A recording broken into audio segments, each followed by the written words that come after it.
The DBX286 is a really nice channel strip. It has a mic preamplifier and then, of course, several different processors. It can make your sound very good, very broadcasty. And it's quite popular amongst voiceover artists, podcasters, and live streamers. Let's talk about how to set it up for your particular microphone and voice. Now, first of all, you have to connect a microphone, of course. So you'll plug in the mics using a quality XLR cable. And so one end into the microphone, the other end into the XLR jack on the back of the 286. Connect the line output on the 286 using a 1/4 inch TRS cable to the input on an audio interface or recorder. I use the Universal Audio Volt 276, which is then routed into my Mac, but almost any audio interface will work. If your audio interface allows you to switch the input on your interface to line level, you'll want to do that. In some cases, like with the Volt, there is no setting for line level. The way you tell the Volt that you're going to use line level is you plug in a 1/4 inch TRS into the combo jack, and then it knows that it's line level. Let's jump on over to the 286 and take a look at the front panel and set everything up there. Now that we're over here on the front of the DBX, I have everything turned to the left except for the gain. You have to hear me. I am using the humble Shure SM58 dynamic microphone today. And as it turns out, it needs all the gain you can give it. So that's why we have this here. We'll come back in just a moment. The only other exception is the output should be set to 0. And then what I do is I adjust the input on my audio interface or recorder. Some have it, and some don't have an adjustment based on putting into line level. Some have a trim, so you can adjust the trim level even when you're in line level. Others, you just go to line level and that's it. So as we work our way through and we apply some of this processing here, it may get louder, and so you may need to pull this output down a little bit. Keep an eye on your meters and and listen to your headphones over on your audio interface or your recorder, just to make sure you're not driving the levels too hot there. So you're going to be peaking, definitely no higher than -6, but I'd like to keep it around -12 myself. So you'll see me adjusting that periodically. All right, first, setting gain. Ideally, where you want the gain on the DBX286 is, well, first of all, if you're using a condenser mic, you will need to turn on phantom power. That's right here. We're using a dynamic mic, so we don't need that. And then what we do is we set our gain. This is the amplification of the signal coming in from the microphone.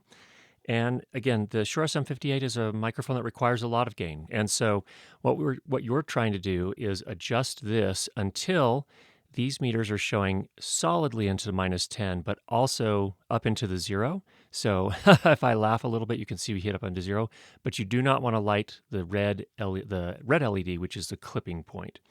So you definitely want to be up into the 0 every once in a while, like this, and that's a good level for you. So that's the first thing. Okay, next up, we have a high-pass filter. We're going to go ahead and leave that off. You can use that if you've got a lot of low-end rumble, if you've got maybe an air conditioner running in your room. That can help manage that noise a little bit.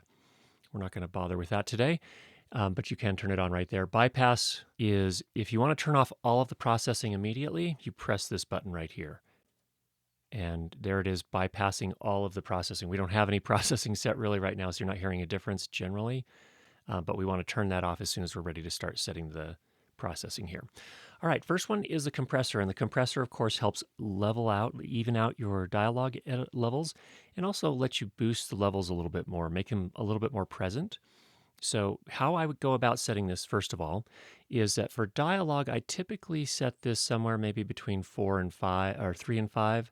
Let's start at 4.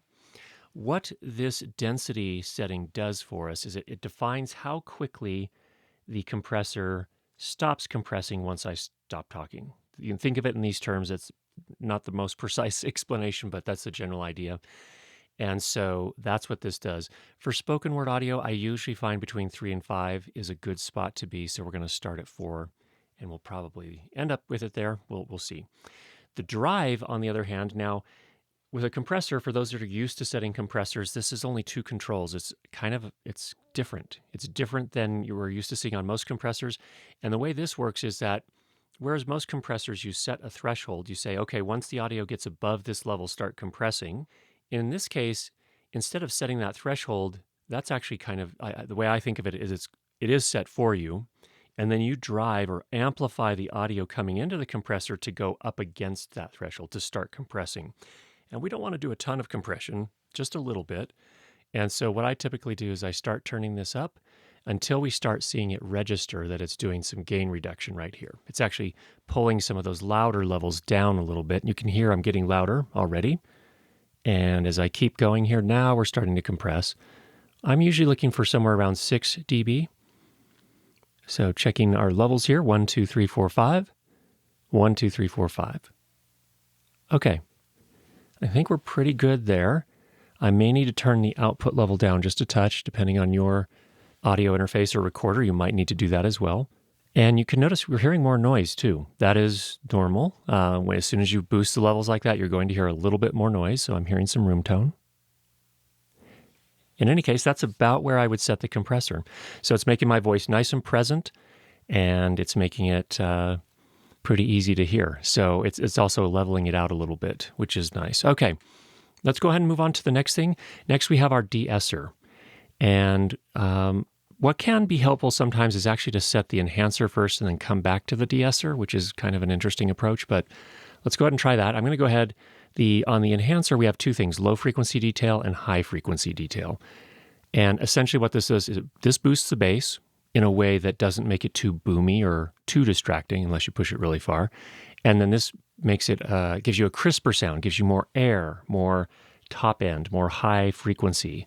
And so this is a way to kind of give your sound the overall broadcast sound, the rich broadcast sound that you sometimes hear back in the old days on the radio, for example. So I'll go ahead and start boosting up the low frequency. And here we go. Now that's giving my voice a lot of heft, if you will.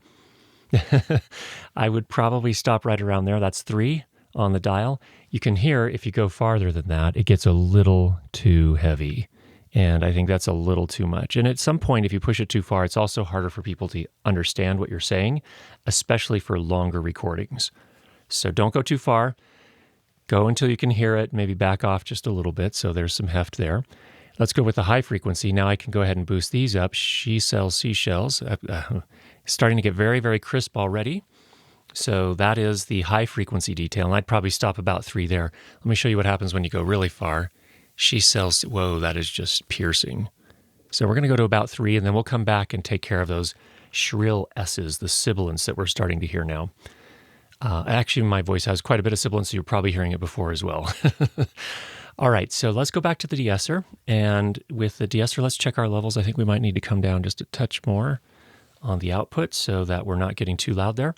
Now, the De-Esser will take care of when you say the letter S or C and it comes across in a very shrill sort of way, kind of grating sort of way. That means you have probably too much sibilance being captured, and you might need to manage that here with the De-Esser. So we have 2 different settings. We have a threshold and we have a frequency. So the frequency is where in the over audible spectrum the sibilance is happening, and oftentimes that's going to be between usually about 5 to 8K is where you're going to hear most of it. So that's what you're doing here. And we need to find where my sibilance is. So we'll do that. And the way we'll do that is we'll take this threshold, and this tells the De-Esser where to go, how loud a sibilant sound needs to be before it starts reducing it with the De-Esser. And so what we can do is we can really crank this up. And when I do, notice that these start, and first of all, notice that let's bring it back down for just a second.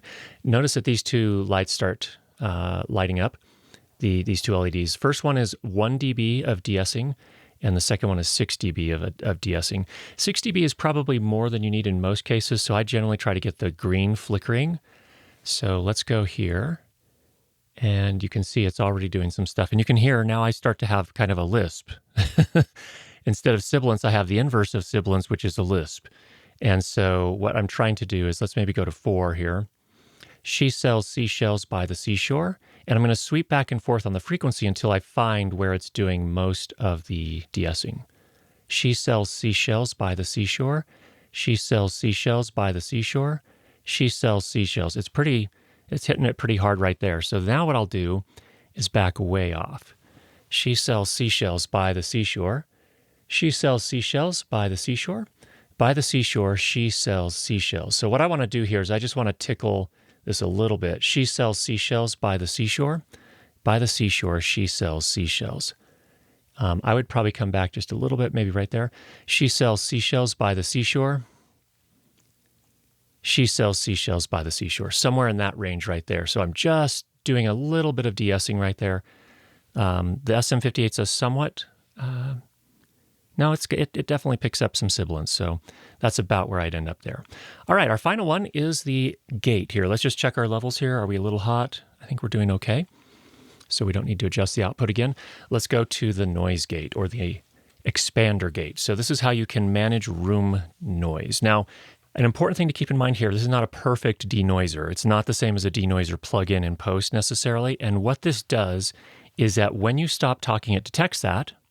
And then it says, hey, let's reduce those when he's not talking or that person's not talking, let's reduce their levels even more. And so if, for example, there's a bit of room tone, a bit more room tone than you'd like, this will help kind of reduce that a little bit more. So this is how I would use these. I'd be careful with these. If you're recording in a room with a lot of noise, you need another solution. You need to reduce the noise in some way in your room. But this can add a nice little touch as well. So what we're going to do here is we have two settings, a threshold and a ratio. Let's go kind of extreme on our ratio. That's how much, in essence, you can think of that how much reduction it does when it detects that you've stopped talking, how much it turns the levels down once you've stopped talking. And then we have these two LEDs over here. Green means that it's letting all the sound through. And red means it's actually turned on the gate and is reducing the levels. So what I want to do is take my threshold right here and adjust this until when I stop talking, it turns red. And actually, it looks like we found it. Let me show you. If you go too far, it starts thrashing back and forth and it starts cutting into my dialogue some. So we would not want to be here. But if I come back and then I go right here, now when I stop talking, it will engage the expander. Now, what I'd probably do is I'd come back. I just want a really light touch here, not something too heavy. I'm going to come back to 1.5 to 1. And you can hear if I go higher, it reduces more of that room tone. So you can just kind of dial that in like that. And that is how we set up the DBX 286.